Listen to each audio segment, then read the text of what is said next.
So let's talk about sauna and heart health. Some call it sauna bathing, some call it taking a sauna, some call it saunaing, or simply put, being in the sauna. No matter what you call it, being in the sauna bathing, causes various short-term cardiovascular and hormonal changes. We know this. The studies that we've looked at have suggested that long-term sauna bathing may help lower blood pressure in patients with hypertension. It also improves left ventricular ejection fraction in patients with chronic congestive heart failure. So enjoying a sauna session for about 30 minutes regularly has beneficial effects on arterial stiffness, circulating lipid profiles, and some cardiovascular disease risk markers. The plausible pathways underlying this protective effect of sauna bathing on sudden cardiac death may be linked to the impact of cardiovascular function via reducing the arterial stiffness, lowering the blood pressure, stabilizing blood-based markers. Now we know that being in a sauna decreases inflammation, it decreases oxidative stress on the heart. We also notice from the research, bathing in a sauna actually helps stabilize the autonomic nervous system.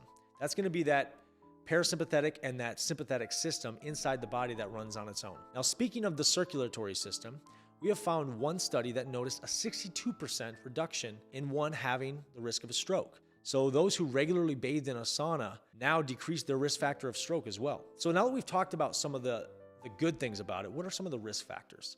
Some of these contraindications would be unstable angina pectoris, recent myocardial infarction or heart attack, or severe aortic stenosis. These three things should not be mixed with a sauna. Very few acute myocardial infarctions and sudden deaths have occurred in saunas, but these single case incidences have been attributed to the effects of dehydration, hypotension, that's lower blood pressure, and cardiac arrhythmias. Now this is due to the combination of sauna exposure and alcohol consumption.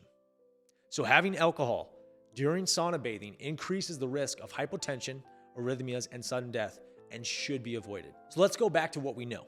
We know that sauna bathing helps reduce the risk of sudden cardiac death. It improves the heart health by lowering blood pressure with those who have hypertension. We also know it improves ventricular ejection fraction of the heart. It also decreases arterial stiffness. It helps with circulating lipid profiles. It decreases cardiovascular disease risk markers. It drives down inflammation and oxidative stress on the heart, and then it reduces risk of stroke and helps stabilize the autonomic nervous system. In closing, sauna is a potential novel tool to help prevent sudden cardiac death and is also an enjoyable way to take care of one's general health and well-being.